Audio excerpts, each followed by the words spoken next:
அம்மா மீனா தண்ணி வைக்க மறந்துட்டுமா. வயசான கதையில எங்காவது ஒழிஞ்சு போகாம இதயத்தின் உயிரை வாயனுக்குது. இந்தாங்க தாலி கட்ட வந்த நாள்ல இருந்து இந்த கேள்விக்கு செஞ்சு செஞ்சு ஆயிரம் முடிஞ்சிடும் பழுகுது. முன்னாடி புலம்பிட்டு இருக்க இங்க நான் கதறது உங்களுக்கு புலம்புற மாதிரி இருக்குதா? உங்க அம்மாக்கா சேவை செஞ்சலாம் இங்க இருக்க முடியாது. எதுவுமே எங்காவது விட்டுருங்க. டேய் அவங்க என் அம்மாடி. அப்ப உங்க அம்மாவே இருக்கட்டும், நான் போறேன் எங்க வீட்டுக்கு. மா நீ இங்க இருக்கிறதுனால 2 பேருக்குமே நிம்மதி இல்லம்மா. வாமா ஏதாச்சும் ஆசிரமத்துல சேர்த்து விட்டுறேன், புரிஞ்சுக்கமா. வயசாளுங்க நிறைய பேர் இருக்காங்கம்மா ஆசிரமத்துல. அப்பா நானும் வரேன்ப்பா. ஆயா ஆசிரமத்துல சேர்த்துடா போயிட்டு இருக்குது. பா நானும் வரேன்ப்பா, ப்ளீஸ் பா என்ன கூட்டின்னு போப்பா.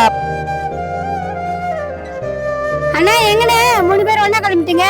எங்க ஆயாவை அனாத ஆசிரமத்துல சேர்க்க போறேன்க்கா. அதுக்கு நீ அப்பா போற? இல்ல ஆண்டி, நாளைக்கு எங்க அம்மா பக்கம் வயசாயிடும்ல, நானும் அவங்கள சேர்க்கணும்ல, அதனால இடம் தெரிஞ்சுக்கலான்னு போறேன் ஆண்டி. அப்பா அப்படியெல்லாம் சொல்லாதுப்பா, நீ தான் அப்பா அம்மாவை நல்லா பாத்துக்கணும். ஆயா இந்த நைட்டு கூட கதை சொல்றியாயா? சொல்றேன்பா.